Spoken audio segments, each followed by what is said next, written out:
Ça y est, c'est la rentrée d'immédiat. Je suis ravie de vous retrouver pour une nouvelle année de revue de presse, de décryptage des médias. On retrouvera Jean-Yves la semaine prochaine, fidèle au poste. Alors pour aujourd'hui, je vous propose un rapide balayage de l'actualité qui, elle, n'a pas pris de vacances. Je vous le rappelle, comme chaque semaine, il faut cliquer sur le pouce en l'air pour permettre de propulser immédiat dans l'algorithme de YouTube. Vous pouvez également me laisser un commentaire pour des suggestions. Si vous êtes prêts, eh bien c'est parti. Vous n'êtes pas passé à côté de cette information si vous êtes un fidèle spectateur d'immédiat. En effet, Léa Salamé arrive au JT de France 2 lundi et pour l'occasion, elle s'est offert une petite vidéo de promotion diffusée par France 2. On regarde ça tout de suite. Bonsoir. Bonsoir. Bonsoir. Bonsoir. Madame, monsieur, bonsoir. Madame, monsieur, bonsoir. Madame, monsieur, salut Léa. Madame, monsieur, bonsoir. Bonsoir, madame. Bonsoir, mademoiselle. Bonsoir, monsieur. Madame, monsieur, bonsoir. Madame, monsieur. Madame, monsieur, bonsoir. Voici les titres. Madame, monsieur, bonsoir. Bienvenue. Non, il est 14h là. Ouais, je sais, mais comme ça depuis ce matin. Lundi, Léa Salamé prend les commandes du 20h sur France.tv et sur France 2. Une promotion XXL. D'ailleurs, c'est peut-être la presse féminine qui en parle le mieux. Je vous propose cet article de Closer. Une fois n'est pas coutume, Léa Salamé, pas encore aux 20h, et déjà la grosse tête, la journaliste prise en flagrant délit d'ego trip. Et pour se distinguer, un article de gala, Léa Salamé, à l'aube de son arrivée aux 20h de France 2, elle amuse dans une vidéo hilarante. Eh bien, vous n'aurez qu'à me dire ce que vous en avez pensé, vous, de cette vidéo, dans les commentaires juste en dessous. Mais je pense que votre avis sera différent. Et puis, bien sûr, on peut retrouver également Léa Salamé à la une de Paris Match. Rien n'est trop beau pour notre future star de la présentation du JT de France 2. Elle a également une gigantesque affiche à son effigie qui est sur les locaux de France Télévisions. On continue avec la pastille suivante. Nouveau 19 également va faire sa rentrée incessamment sous peu le 1er septembre, comme les petits élèves avec leur cartable. Et pour l'occasion, eh bien, il y a eu un article de promotion dans Le Parisien. Nouveau 19, vous vous en souvenez, c'est bien sûr la chaîne qui a été attribuée à Ouest France. Voici l'article. La nouvelle chaîne de TNT donnera la priorité au territoire pour ses rendez-vous info et talk. Le titre principal étant « Quoi de neuf ?» sur Nouveau 19. En effet, on peut se poser la question puisqu'il n'y avait pas énormément d'informations qui sont passées. Je vous mets une petite photo de l'équipe et quelques commentaires. Alors, bien sûr, cette attribution du canal de TNT commence à ressembler de plus en plus à une décision politique improvisée de l'Arcom et je vais vous expliquer pourquoi. Officiellement, on indique qu'on va parler au territoire. Or, eh bien, cela a surtout servi à masquer la mise à mort de C8 et la deuxième chaîne qui avait été supprimée dans la foulée, qu'on oublie bien trop souvent, de Énergie 12. Sauf que, en mars 2025, la date qui était prévue pour la reprise du canal par Nouveau 19, eh bien, la chaîne n'existait même pas. On découvre actuellement que les infrastructures promises à Rennes, oui, vous savez, chaîne des territoires, eh bien, ne sont pas encore existantes, que les équipes sont très incomplète, vous le voyez sur la photo, que la grille des programmes est embryonnaire encore actuellement. Il faudra donc attendre en septembre pour voir les premiers balbutiements, si je puis dire, de la chaîne, qui sont en réalité en fait des programmes qui seront sous-traités à Paris. Et puis, loin de cet esprit des territoires, on nous annonce une proximité avec les régions également qui sera, semble-t-il, une fausse promesse et des émissions phares pour incarner ces promesses-là qui seront reportées, elles, à 2026. Voilà, donc une rentrée le 1er septembre, mais pas vraiment complète. Tout cela ressemble finalement à une façade de communication construite dans la précipitation et qui sert à légitimer une décision de régulation qui est très contestable, je crois qu'on peut le dire. C'est un lancement assez raté, une entourloupe démocratique peut-être. La seule prise de guerre de Novo 19 étant principalement le journaliste Claude Askolovitch, dont je vous propose de retrouver le portrait piquant en fin de cette émission. Place à la pastille suivante. BFM TV a, semble-t-il, officiellement abandonné son objectif de redevenir la première chaîne d'information de France en termes d'audience. Un article de Télérama pour faire un peu le tour de BFM TV. BFM TV, une rentrée sous haute tension. On nous annonce des finances dans le rouge, mais aussi encore plus de reportages et de terrain. Voilà, deux informations un peu contradictoires, vous me direz. La chaîne, on le rappelle, est la propriété de l'armateur Rodolphe Saadé, le propriétaire du groupe CMA-CGM. Elle est sa propriété depuis avril 2024 et désormais elle est devancée et même bien distanciée par CNews. LCI même se rapproche en termes d'audience de la chaîne BFM. Le résultat net de BFM TV, pour vous donner un ordre d'idée de son état des finances, eh bien, est passé de 4,6 millions d'euros de profit en 2023 à 11,2 millions de pertes. On note de nombreux départs également qui sont annoncés comme étant responsables de ce surcoût, avec notamment Benjamin Duhamel qui a quitté BFM TV pour reprendre un poste à France Inter d'intervieweur politique. Toujours est-il que dans ce contexte économique, eh bien, Rodolphe Saadé ne s'arrêtera pas là. Il vient de s'offrir, c'est quasiment fait, cela est soumis à la validation de l'Arcom, mais il vient de s'offrir Chéri 25, le canal TNT 25, donc comme son nom l'indique, qu'il souhaite donc renommer RMC Life. Dans la logique de son bouquet de chaînes, donc le bouquet RMC aura donc 3 canaux consécutifs, le 23, le 24, le 25.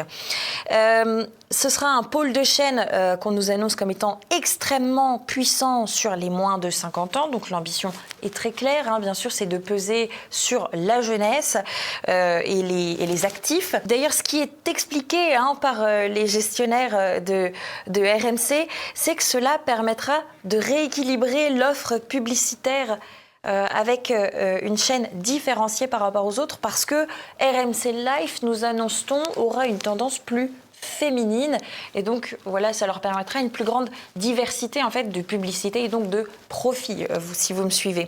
Dans le viseur de Rodolphe Saadé, pour terminer sur ce groupe CMA-CGM, eh bien se trouve également Brut, comme vous le savez, après la Tribune du Dimanche qui a été rachetée par lui, après BFM TV, après La Provence, après Corse Matin, eh bien ça y est, ils sont entrés en négociation exclusive avec le groupe du média vidéo en ligne dont ils sont de toute façon déjà les actionnaires.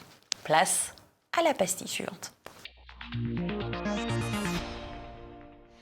Vous vous en souvenez, il y a un an, le 25 août 2024, Pavel Durov était mis en garde à vue, le patron de Telegram, pour 4 jours.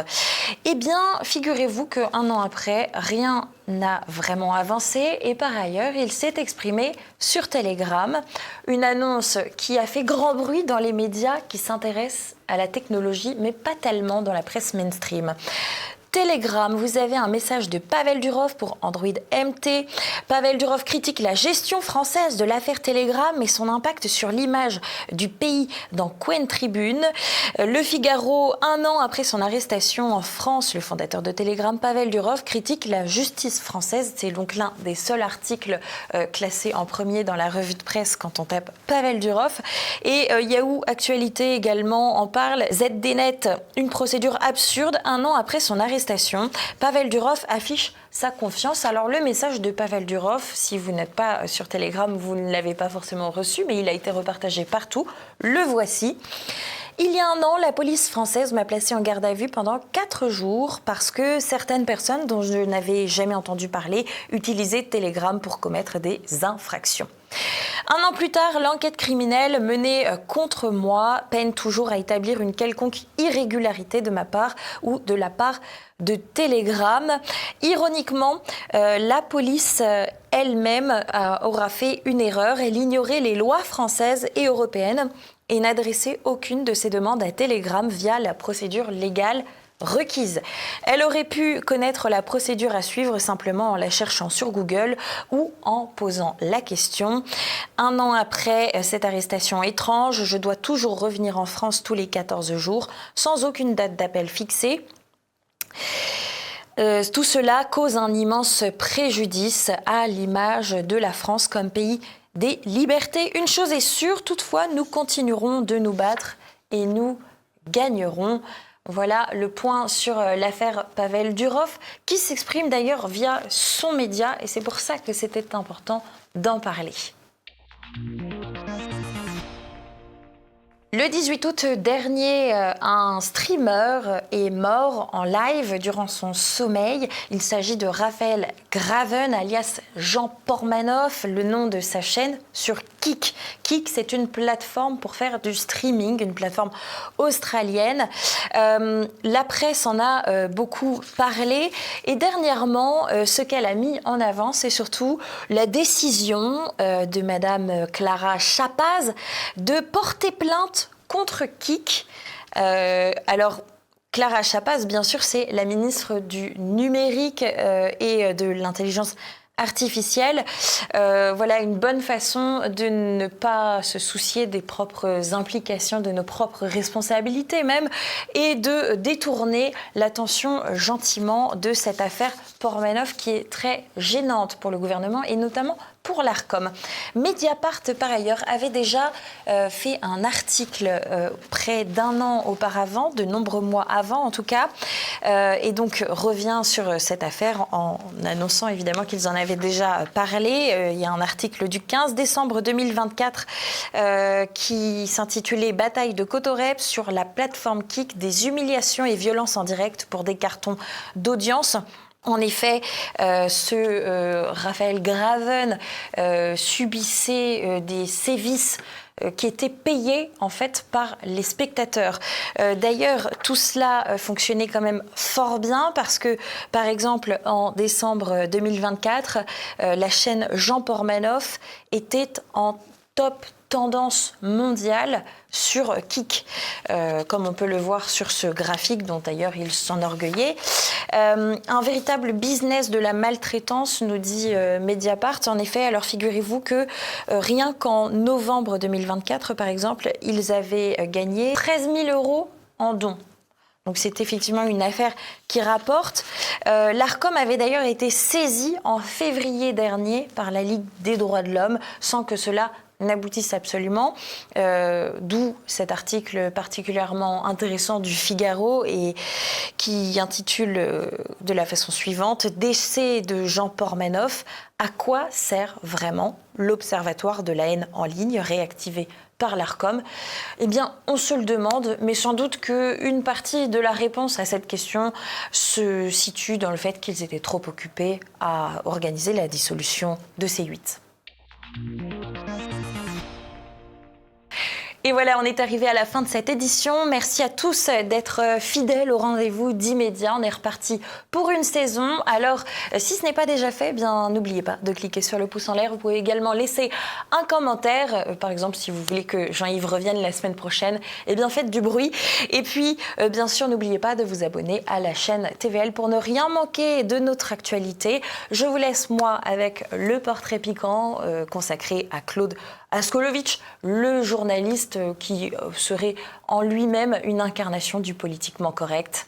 À très vite sur TVL. D'ici là, portez-vous bien. Aujourd'hui, nous allons présenter un justifié.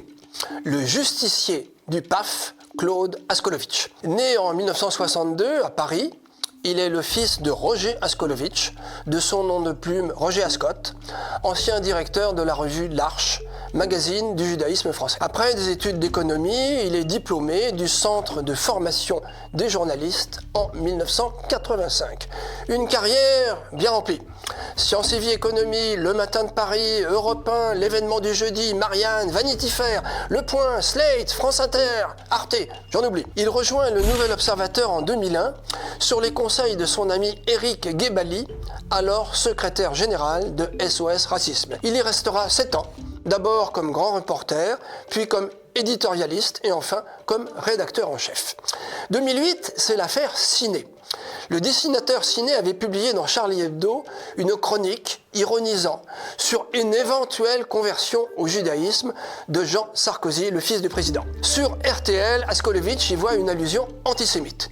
Il s'ensuit une vive polémique qui sera favorable à la carrière du journaliste, qui devient patron du Journal du Dimanche et chroniqueur à Europe 1. Les deux sont la propriété d'Arnaud Lagardère, qui considère Nicolas Sarkozy comme son frère. Débarqué du JDD, considéré un temps comme prof de DSK, auquel il a consacré un livre, il rebondit chez iTélé, l'ancêtre de CNews. 2013, c'est la parution chez Grasset de « Nos mal-aimés, ces musulmans dont la France ne veut pas ». Sa parution suit une violente tribune dans Marianne où il traite le président du CRIF, Richard Pasquier, de salaud parce qu'il n'a pas condamné le score élevé de Marine Le Pen au premier tour de l'élection présidentielle dans le journal israélien Haaretz. Ses prises de position, très favorables aux musulmans, lui aliènent les franges les plus conservatrices de la communauté juive française. En témoigne son exclusion du Salon du Livre juif de Neuilly en 2013, où les organisateurs annulent sa venue. En 2023, il est chroniqueur pour Arte et France Inter. Laissons le mot de la fin à deux confrères. Tout d'abord, Natacha Polony, dans Le Figaro en 2013. Je cite « Derrière les phrases mielleuses et les postures du bisounours, le propos est effarant. Effarant de mépris et de haine, justement, mais contre la France. » Et à Guy Millière, sur Dreuze, la même année, je cite toujours « Claude Askolovitch est vraiment un très grand journaliste français, à qui il importe de rendre hommage.